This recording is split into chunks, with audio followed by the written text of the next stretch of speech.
The following is a paid advertisement of St. Anthony Hospital Orthopedics. References to any specific product, services, or entity does not constitute an endorsement or recommendation by St. Anthony Hospital, Carroll Broadcasting, or its advertisers. The views expressed by the host or guests are their own, and their appearance on the program does not imply an endorsement of them or any entity they represent. Welcome to the St. Anthony Hospital Orthopedic Show with Dr. Richard Godding. Dr. Godding specializes in joint preservation, reconstruction, and replacement surgery, and brings over 25 years of orthopedic excellence to St. Anthony Hospital and to the Carroll area. For more information about Dr. Godding, his practice, or St. Anthony Orthopedics, go to santanthonyhospital.org or make an appointment by calling 712-794-5536. Good Sunday morning, Iowa. It's Dr. Rick Godding. Thank you for choosing to spend some time with me here today. So, if those of you who are new listeners, it's their first time tuning in, I've been narrating my daughter's impending exit from our home, and we went down to, the process of that. We went down to Mizzou for orientation, and so I take my daughters on a daddy-daughter weekend every year. It's great advice that somebody gave me once, and I've been doing that since they were 10, last 10 years. I have two daughters. We daddy-daughter weekend and mommy-daughter weekend, so we switch off so that we get that one-on-one time with no interference, no dogs, no family members, no school, just go somewhere. Usually fishing. We've gone and got geodes down in Keokuk. We've done all kinds of cool stuff. Anyway, so I wrapped this one into a trip to Lake of the Ozarks. And we got a little house and rented a pontoon boat and just had a great weekend fishing and hanging out on the lake. And let me tell you, if you've not been to Lake of the Ozarks, you might want to go down there and spend a weekend. It's I looked; it's 14 times bigger than Okoboji. It's got 1,000 miles of shoreline, which sounds wild, but all these nooks and crannies, they all, I don't know if it's 1,000 usable miles, but there's 1,000 miles of shoreline, and there's all these little. I don't know if they call them bays, but they're essentially bays, And, man, it's just really a nice scene. There's nice restaurants. There's bar restaurants. There's, with fried everything. And then, there's decent, nice restaurants right on the lake. Pull up. The dock girls will come and grab your boat. And, yes, they were all girls. The people parking your boat were all, like, college girls. I said, that might be a fun summer job for you. But so we had this nice weekend, and then my wife and my other daughter met us down for the last day of that, and then we all drove up to Columbia, over to Columbia for orientation. I would say Mizzou is a very, very impressive school. Things are obviously very different than when I went to college. I don't remember them having any kind of a weekend orientation involving the parents when I went to school. I remember going up by myself and registering, and then going back on the day I moved in with the stuff in my car. And I was moving into my fraternity, so I did not have my mom come move me in. Because we at Oklahoma State at that time, and I'm sure probably now, the freshman pledges live in the house. So I wasn't really enthused about having my mom come. Nobody did. Everybody just kind of moved in on their own. But it was just a different thing. And now, boy, and I'm sure it's like this at Iowa and Iowa State, but, this is my first experience in a long time. And they just have all these resources. If you are having a problem with a paper, you can bring the paper to this place, and they will read it for you and go over it. And if you're having a problem with math, you can go here, and that's where the math tutors are. And if you need emotional support, you can go here, and it's all on an app, and it's all just really, really a great experience. We met up with her roommate and her parents, and they all seem very, very nice. She's actually from Davenport area. I don't remember the name of the town. Forgive me. But it's that time when she's processing out of the house, I guess is how you would call it, and it's tough on a dad. It's a tough thing, but I'm super enthused about her choice of going to Mizzou. I think it's a good choice for her. I think it's far enough away that she really is able to spread her wings, and yet close enough that she could be home in 4 hours if she just said, I got to get home. Or if there was a problem, we could get to her, that kind of stuff. So yeah, it's just been that's been consuming everything in our household, as you can imagine. It's been a flurry since my youngest daughter had the synchronized swimming, and my oldest daughter was what they call an usher, but really they do a lot of skits in between. So it was just a lot of work with all that, and then right into the senior party, which I've talked about before, it's a really massive undertaking that Roosevelt does, funded by the parents and sponsors, and it's a $50,000 project. It would be analogous to kind of prom night, post-prom night stuff, but it's really just so every kid has a graduation party, whether they have the social or economic resources to have that party or not. The parents just got together. It's the 37th year, I think. And they said, we're going to make sure all of our kids have a party available. So anyway, that took up a lot of time. And then we went to, I don't know, 30 graduation parties. And then we went down and did that. Yeah, it's been quite a flurry. Last weekend we were supposed to go to to Indianapolis for a Dave Matthews concert and an Indiana Fever game, but there was a health emergency in my family, and this is what I would say.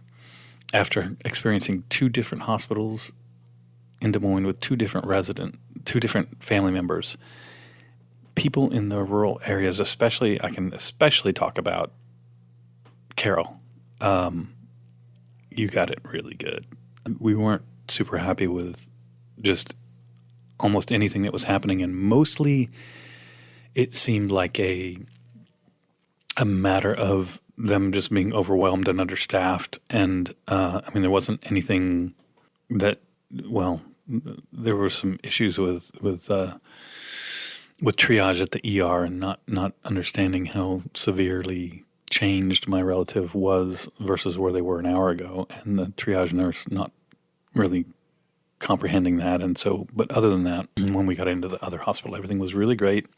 But my stepdad was in the hospital, and I went up to visit him, and there was a tech with him because he has dementia, and I asked the tech, I said, hey, could I speak to the nurse? And yeah, okay. So half hour later, and I'm telling you, I was super patient. I said, is there any chance I could speak to the nurse? And the tech texted on the computer again. About a half hour after that, finally a nurse popped up on the TV, and it was just this nurse sitting in a cubicle with a headset on who clearly had not been in the room and examined or anything, and she read me the doctor's note. I just would tell you that if you're at St. Anthony's and you go in and you'd like to speak to the nurse, you will get a nurse, a real-life human being who has been in that room caring for that patient, and they will discuss it with you. And then if you need to talk to the doctor, they will figure that out in a relatively reasonable amount of time. It's just, like I said, this is not a criticism. I would say we weren't happy with how things went, but there wasn't anybody in particular, except for maybe the triage nurse in the ER at the other hospital. It's just a matter of being overwhelmed over there. And it's interesting because, I've worked in healthcare for 30 years in a lot of different settings. And I've seen things continue to sort of just not be able to maintain. So it's but I would say that honestly, my family that's in Des Moines, if I could, if they need something that's not like acute, in other words, it can wait a while, they're going to come to Carroll. Because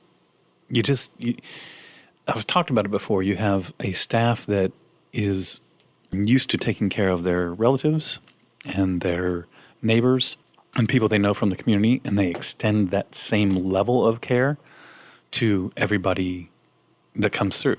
And, no place is perfect, but I'm telling you, people in Carroll and in the area here have access to a level of care and caring that is just unavailable in the city. It's just not. And you couple that with the technology that we have available. We have a cardiologist on staff, which is, and I mean here, like she lives here as part of the community. She's actually now our chief medical officer or chief of staff, one of those. I think she's the chief medical officer, but totally involved in the community here, available. We have a cancer center with all the top-notch cancer radiation oncology machines are like the top of the line. And I know that because I have a friend in Des Moines who said, who's a radiation oncologist, said, you guys got the top zippity zop, whatever it is.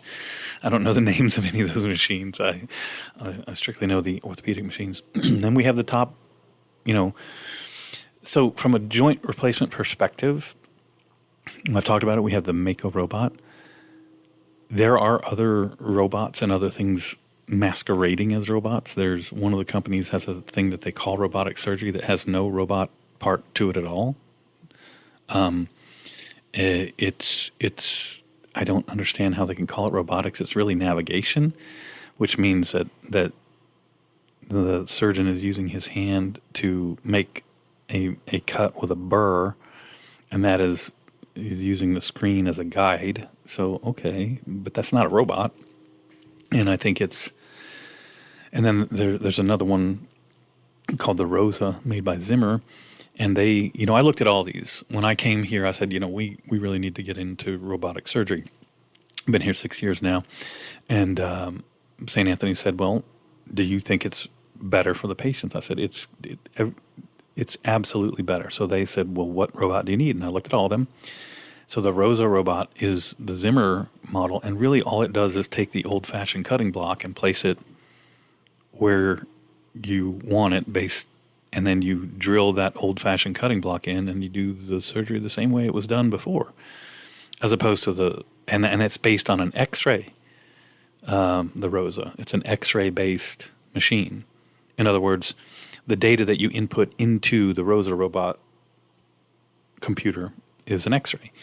The data that you enter into the Mako is a three-dimensional CT scan with about 1 million times more data. And you're talking about two flat X-rays versus a three-dimensional CT scan. So the level of detail that we're starting with is dramatically better. Our ability to do intraoperative modeling and change where we want to put things is dramatically better. The robot arm has the saw on the end of it, so I guide it, but I'm kind of pushing forward, but it's only allowing me to go exactly where I'm supposed to go, and it stops me from going where I shouldn't go. I would just tell you that it's about 5 times more expensive than the competing models, and it is 5 times better. So, just again, I'm just talking about the way St. Anthony's has this incredible level of resources. I mean, the stuff, the cardiologist, Dr. Figowski, she's putting pacemakers inside the heart now. I actually would love to get her on here and talk about that because it's a very new procedure, and she's excellent at it, and she does all kinds of other smaller procedures. She doesn't do catheterizations or things like that, but she does electrophysiology and things like that. So it's just made me this very traumatic experience I had in the emergency room in Des Moines made me realize, man, we have it really good out here in Carroll as far as the healthcare setting that this hospital is delivering. I mean, from the level of care from the physicians, both the St. Anthony's physicians and the group in town, McFarland, you're gonna see an MD in the ER and just all these things that just set it apart from both smaller, less resourced rural hospitals and larger, more overwhelmed urban hospitals. And And one thing that it's very interesting that this was actually reinforced to me earlier today as I was doing this iovera treatment. So I do this iovera treatment that is, and I freeze the nerves. I'll talk about it again. I'll go over my pain protocol again for total knees. So iovera is something that I do for my patients. I've been doing it for 10 years. I love it. It makes a big difference in postoperative pain, and we freeze the nerves with a liquid nitrogen. Well, the patient's wife today said to me, he takes magnesium and he was told to stop taking all vitamins and supplements. And so I said, well, I don't think he's going to need, she said, because if he's off that for a week, he's going to get bad leg cramps. So I talked to the anesthetist. He said, no, that's no problem. And I think as a general rule, most of the time you're instructed to just not take any supplements because there's so many supplements out there and vitamins, and some of them can have a problem and some of them can't. So most of those things aren't a big deal. But my lesson on this is be an advocate. I had to really be an advocate this last weekend, and I told my patient, I said, that's great, good for you for letting us know that, because otherwise could have been that she said, well, I'm not going to talk about it because I was told not to. Ask questions if you have questions. Be an advocate for yourself. Ask me if you're in my office and you don't understand something. I'm sorry. Please ask me. Speak up. Advocate for yourself in the healthcare setting. Advocate for your family members in the healthcare setting. Remember that sometimes healthcare will be overwhelmed, and that's when you might need to be the strongest advocate. Right, but make sure that you don't forget that if you have a question, there's no dumb questions, there's no bothersome questions. Just ask the question. Our job as healthcare practitioners is to listen to you and understand fully what you're saying and why, and make you feel good about the care that you're getting or not getting or whatever, but there's nobody that's going to advocate for you like you. And, if a patient is asking me a lot of questions, even if I say, oh, okay, in the back of my head and like, okay, now that's the 15th question. You know what? I just say to myself in my head still, hey, they need to know that this is my job. My job is to answer their questions. And sometimes, if you get hurried in the clinic, sometimes the clinic's very, very busy, the office, and sometimes, people are human, doctors are human, maybe you have 5 patients in the other rooms and you're kind of in a rush, and just make sure, like if that happens with me, check me on it. Say, hey, I don't feel like you're hearing what I'm saying. I don't feel like you're listening to me. Just be an advocate for yourself. Be an advocate for your family. And if you live in Carroll or the Carroll area, be very happy that St. Anthony's is here and is providing the kind of care that we are here. And I'm really proud of it. And even more so after these two different hospitals with 2 different healthcare organizations in Des Moines over the last couple months, I can just say that I'm really proud of what we are doing here in Carroll. So with that, you have a blessed week, Iowa, and I'll be back next week. This has been the St. Anthony Hospital Orthopedic Show with Dr. Richard Goding. For more information about Dr. Goding, his practice, or St. Anthony Hospital Orthopedics, go to www.santanthonyhospital.org or make an appointment by calling 712-794-5536.